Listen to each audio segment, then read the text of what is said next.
Hola Pepa, encantado de saludarte. Hola, encantada. ¿Qué tal? ¿Cómo estás? Bien, muy bien. Disfrutando aquí del verano caluroso. Eso está bien. Oye, hablaremos los siguientes minutos de tu libro Educando la Alegría. ¿Por qué decides publicar esta obra? Pues porque estoy un poco preocupada. Yo trabajo mucho con familias y con maestros y educadores y estoy un poco preocupada por la manera en la que estamos inculcando el miedo a los niños, la manera en la que les estamos brindando una visión como muy dura, muy desesperante del mundo, ¿no? De todo lo horrible que hay en el mundo y de lo malo que les puede pasar, y sin darnos cuenta de que para que puedan afrontar todo eso que les va a pasar, todo ese dolor que les va a llegar, todas esas dificultades que van a tener que afrontar, van a necesitar tener unas reservas de alegría de las que tirar, ¿no? Unas reservas de la parte luminosa de la vida, Claro. que o la cultivamos de una manera sistemática en los niños y en las niñas y también en los adultos, o no vamos a tener capacidad para afrontar estas dificultades, ¿no? Sí, porque ¿tú cómo definirías la alegría?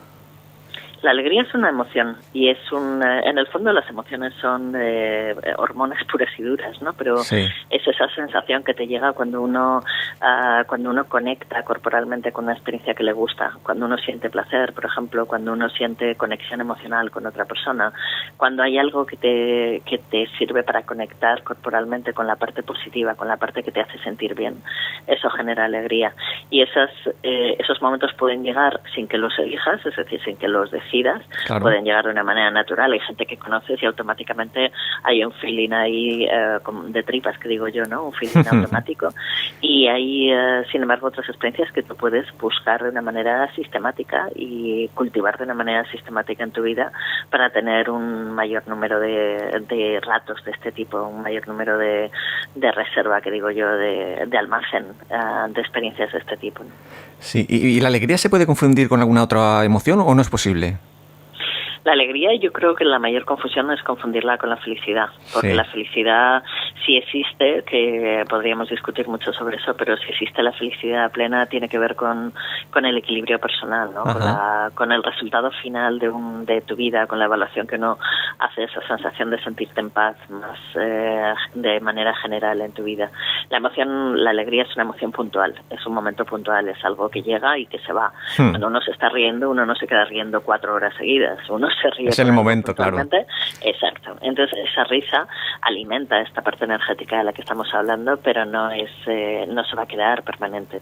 Entonces yo creo que es muy interesante darse cuenta que uno puede ser feliz, por ejemplo, o sentirse feliz y estar triste en un momento determinado, o al revés, sentir alegría en un momento determinado y si le preguntan por su vida en general, tener una evaluación de su vida como muy negativa, ¿no? En este sentido. Así que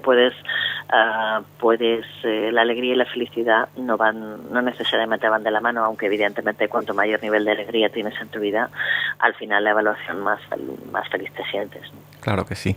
Oye, ¿y cuando empezaste a estudiar psicología, ya tenías claro hacia dónde ibas a dirigir tus pasos o fueron las circunstancias las que más o menos te fueron guiando? Pues mira, yo tenía claro que quería trabajar con niños y que quería especializarme en psicología infantil. Esto sí que lo supe, no sé decirte si antes de empezar la carrera, pero muy pronto al empezar la carrera.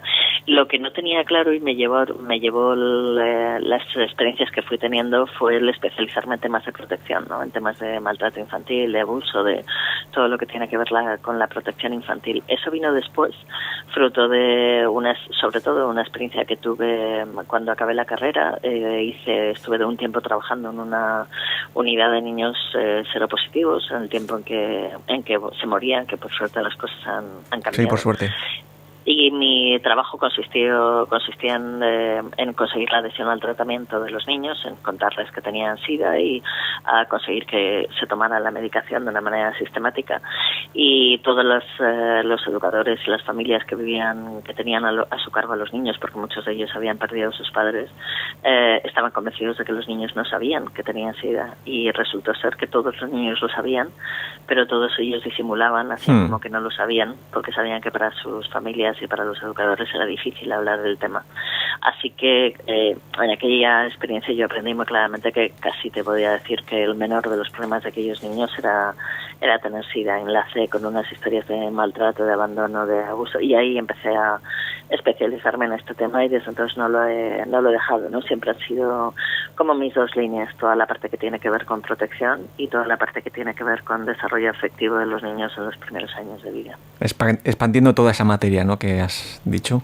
Sobre todo cruzándola, haciendo ver que para garantizar la protección real de los niños, la base es un desarrollo afectivo pleno y sano.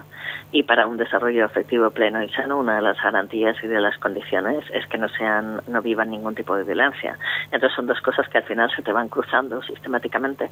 Cuando trabajas en temas de protección tienes que hablar del desarrollo afectivo.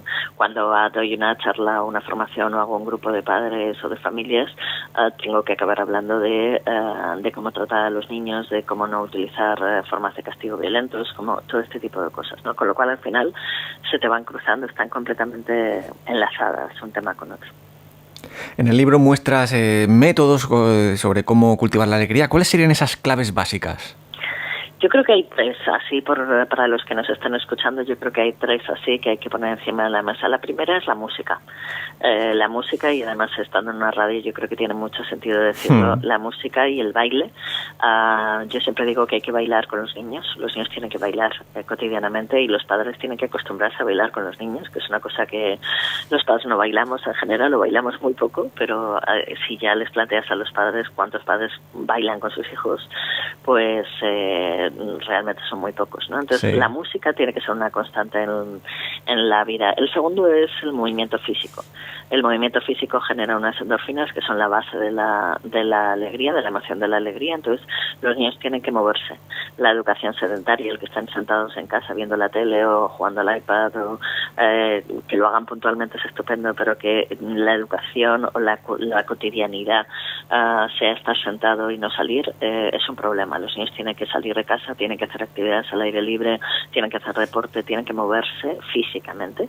Y el tercer elemento importante es el contacto con la naturaleza. La naturaleza tiene un componente que además tiene que ver con un elemento fundamental, que es la luz. Los niños necesitan sol y necesitan luz de hecho, uno de los elementos más interesantes en las escuelas es el manejo de la luz, ¿no? Como los espacios, una escuela, para que sea una escuela afectiva y que posibilite el desarrollo pleno de los niños, tiene que ser una escuela donde haya luz en las aulas, donde los niños tengan acceso a la luz solar, ¿no? Entonces los niños tienen que pasar horas de luz al día y además tienen que hacer posible tener contacto con la naturaleza, que tiene esa parte de conexión, les permite esa parte de conexión corporal, ¿no? Por eso en verano es mucho más fácil estar contento que en invierno, porque estás mucho más en la naturaleza, vas a la playa, sales al campo y además tienes mucha más luz, con lo cual aparte del sol que te llena de energía, ¿no? Exactamente, con lo cual de una manera natural estamos más contentos en verano, aparte de que no trabajemos o no trabajemos, pero de una manera natural, salvo que haga un calor horrible, estamos más contentos en verano que en invierno, ¿no? Entonces se trata de cultivar eso que nos pone contentos, pero cultivarlo con consciencia y de una manera sistemática todos los días, no porque hoy esté en la playa y me siento bien, sino porque de una manera consciente durante todo el año voy a intentar cultivar estas cosas que van a hacer más fuertes a mis hijos y a mí. Claro, convertirlo en un hábito, ¿no? Exacto, en una pauta de consciencia, porque claro, como yo digo siempre, cuando llegas a casa agotado después de 8 o 10 horas de trabajo y lo único que tienes ganas es de tirarte en el sofá, ponerte a jugar con los niños, a bañarlos, a reírse, a bailar, a tal, pues da mucha pereza. Hay momentos en los que el agotamiento pasa una factura en las familias mucho más importante de lo que la gente cree, porque no es una cuestión de falta de voluntad, es una cuestión a veces de cansancio, de sobrecarga, de las condiciones en las que los padres y las madres se ven forzados o nos vemos forzados, ¿no?, a criar a los niños. A veces es difícil mantener esa consciencia y mantenerte firme en esos hábitos. Y ese cultivo de la alegría, ¿qué beneficios nota el niño y su entorno ya de manera directa? El primero es la energía. O sea, cuando uno está alegre, la alegría es el motor de la salud física. Entonces es curioso, ya está muy estudiado cómo las personas que están, cuando un niño vive contento, quiere decir vive con un nivel de alegría mínimo, crece adecuadamente, se desarrolla adecuadamente. Estoy hablando de desarrollo físico, de altura, de ganar peso. O sea, es imprescindible, la alegría es imprescindible para el desarrollo físico pleno de los niños. Segundo elemento que se nota, la alegría te lleva al encuentro con los demás. La alegría, una de las bases de cuando uno sintoniza con alguien y genera una amistad, una relación con alguien, es que te ríes. Tienes como una especie de sentido del humor compartido, hay una especie de afinidad, ¿no? Hay una unión, ¿no? Exacto. La alegría te lleva a intimar con otras personas, a abrirte a otras personas, a generar grupo. De hecho, por ejemplo, es mucho más fácil reírte de un grupo que reírte solo, ¿no? Entonces, la base de las relaciones afectivas, que son imprescindibles para el desarrollo pleno de los niños, también está aquí. En la medida que estén contentos, les va a ser más fácil hacer amigos, más fácil abrirse a otra gente, más fácil tener esa apertura que hace falta para generar relaciones afectivas profundas. Y el tercer elemento es la resiliencia. Cuando lleguen los problemas, cuando lleguen las dificultades, la capacidad de resiliencia, que es la capacidad de sobrevivir al dolor y de poderte rehacer después de una experiencia de dolor, esa capacidad está directamente condicionada a estas reservas de las que hablamos, ¿no? A que el niño tenga una reserva de luz interior, de alegría, que le permita mirar el vaso medio lleno, porque el vaso medio lleno existe igual que existe el vaso medio vacío. La cuestión es a dónde miras cuando llegan las dificultades, si miras al vaso medio lleno o miras al vaso medio vacío. Así que en la medida que les proporcionemos todas esas rutinas que uno va incorporando casi de una manera inconsciente, ¿no? Porque son cosas que los niños viven sin que ni siquiera se den cuenta. Uno realmente no se da cuenta del esfuerzo que supone ser madre o padre, realmente hasta que lo es. Esto es un tópico que es real, porque el resto del tiempo lo vas interiorizando de una manera inconsciente. Pero cuando llegue el momento de afrontar las dificultades, vas a poder tirar de esa reserva inconsciente que tienes, que te han proporcionado aquellos que te cuidaron y que te cuidaron con conciencia. Y precisamente el papel del educador para el niño, ¿qué figura debería ser? Pues una guía, un ejemplo, un maestro, ¿cómo lo definirías? Bueno, yo creo que quien educa a un niño, sea porque su padre o su madre, o sea porque su familia, o sea porque sea un educador en un centro de acogida, o sea un maestro en una escuela, quien educa acompaña al niño en su vida. Entonces, a la hora de acompañar, yo siempre digo que hay dos etapas, ¿no? Hasta los 7-8 años, en los que aparece la inteligencia analítico-sintética en el niño. Hasta ese momento, quien educa configura al niño, porque configura su manera de mirar el mundo, su manera de afrontar las dificultades, su manera de posicionarse en las relaciones, sus modelos afectivos de relación. Es decir, los 7 primeros años de vida configuran claramente al niño. Cualquier persona que sea afectivamente importante para el niño en esos años va a condicionar y a transformar estructuralmente al niño. A partir de los 7-8 años, el trabajo, digamos, la estructura ya está creada. Entonces, a partir de ahí, lo que a uno le toca es acompañar. Acompañar significa dos cosas muy importantes. Mantener los límites de protección, para que cuando el niño no quiera saltárselos, haya alguien que les diga por aquí no, que es peligroso, sigue por aquí, mantente aquí. Porque esos límites de protección, hasta que no somos autónomos, no podemos marcárnoslos a nosotros mismos. Cuando somos niños necesitamos a alguien que nos lo marque. Así que ese acompañar implica marcar los límites que los niños no pueden saltarse, porque si se saltan corren un peligro. Y el segundo elemento es mantener la conexión emocional con el niño permanente, para que el niño pueda recurrir a ti cuando tenga una duda, cuando pueda preguntarte cosas, pueda compartir cosas contigo, pueda contarte las cosas. En la medida que mantienes esa conexión emocional y esa comunicación abierta, el niño puede ir chequeando contigo todo aquello que va viviendo por dentro y que no sabe muy bien cómo nombrar ni cómo colocar. Entonces, educar para mí supone esos dos elementos no negociables. Por un lado, establecer esos límites, que no son un derecho de los adultos, sino un derecho de los niños para poderse desarrollar plenamente. Y el otro es mantener esa conexión emocional y esa comunicación que le permita al niño confrontar y chequear con el educador o con la educadora aquello que va sintiendo y viviendo. Ajá. Por poner el símil, un niño sería como un cubo que hay que llenar, pero hay que llenarlo de calidad, ¿no? Y sobre todo hay que darle la capacidad, la conexión consigo mismo para que decida de qué quiere llenarlo. porque no lo tiene que llenar de lo que yo le ofrezca, tiene que llenarlo de lo que elija llenar.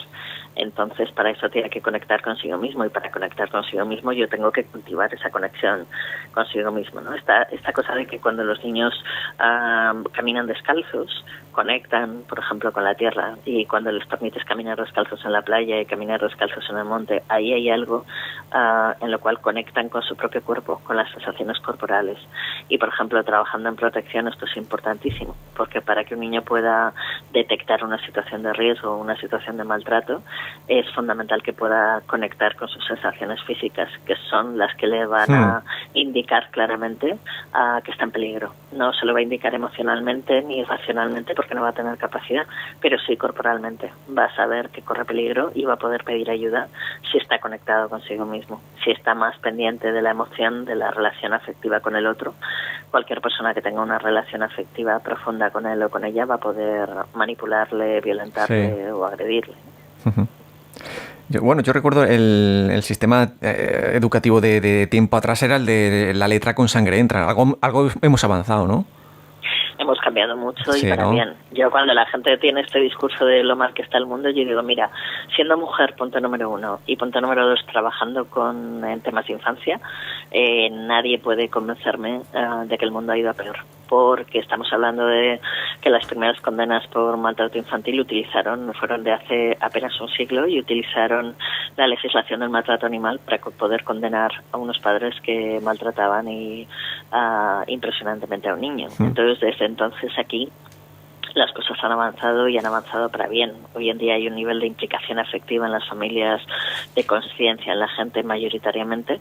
Luego, como todo avance, hay cosas en las que se nos han quedado por el camino, o en las que no hemos puesto suficiente atención, o en las que nos hemos ido a veces al extremo contrario, y hay que recolocar determinadas cosas, pero como todo avance. Pero en general, si uno ve el avance de la historia, pues eso, siendo mujer, yo pienso en cómo vivía mi abuela y cómo vivo yo, y claro, hay muchísimas cosas que avanzar, pero nada que ver las oportunidades que yo tengo y las que tendrán las niñas de hoy en día cuando sean adultas. Claro. Y Pepa, ¿en qué otros proyectos tienes entre manos actualmente? Bueno, yo trabajo básicamente, por un lado, dando formación a profesionales que trabajan con niños y a familias, pero por otro hago mucha supervisión con instituciones en donde se trabaja con niños, con centros de protección, con coles y centros educativos, intentando transformar, revisar un poco los proyectos educativos y los sistemas de actuación que hay dentro de las escuelas y dentro de los centros de protección. Esa es una parte muy importante de mi trabajo ahora mismo, y de hecho en septiembre saldrá otro libro, La mirada consciente, que tiene que ver con esta supervisión, estos procesos de supervisión que estoy haciendo en los centros de protección, porque la idea es, hay un elemento que tiene que ver con modificar las estructuras, no solo las relaciones interpersonales, sino también las estructuras en las que se trabaja con niños, para contemplar determinados aspectos en los proyectos educativos, incluso en los entornos físicos en los que se trabaja con niños, que hay que tener en cuenta y que hay que sistematizar para poder lograr todo esto, ¿no? Porque a veces la intervención que hacemos con los niños no es tanto lo que hacemos directamente con ellos como lo que hacemos con la gente que trabaja con ellos, el cuidado de los equipos que trabajan con niños, la formación de la gente, el acompañamiento terapéutico, o sea, toda una serie de elementos, el cuidado del cuidador, ¿no? El cuidado de quienes luego tienen a cargo a los niños y a las niñas, o de la misma manera la formación que hacemos con las familias, el hecho de transformar los cursos de preparación al parto que tenemos en un programa de acompañamiento de los primeros años de vida mucho más amplio, que cubra toda la parte emocional del desarrollo del niño. Hay muchas cosas por hacer que tienen que ver con modificar estructuras, no solo relaciones interpersonales puntuales en un determinado momento, o no solo con incrementar la formación, sino con modificar estructuras. Y para la gente que quiera saber más de ti, que te quiera contactar, ¿dónde te puede encontrar? ¿En qué web? ¿Por dónde te mueves? Bueno, yo para bien y para mal soy fácil de localizar en internet. Si meten mi nombre les va. Saldrá un bombardeo, ¿no? Pero bueno, mi web personal es pepahorno.es, y la web de la consultoría en donde yo trabajo es espiralesci de consultoriainfancia.es. Ahí van a encontrar mucha información de todo tipo sobre el trabajo que hacemos en la consultoría y que hago yo individualmente. Y la agenda que tienes y por dónde te mueves y todo eso, ¿no? Efectivamente, las cosas que vamos haciendo que son públicas, a las que la gente puede venir, conferencias, cursos de formación y todo esto, se cuelga en la web de Espirales y desde ahí ellos pueden tener todos los datos y acceder. Pues Pepa, ha sido un placer charlar contigo.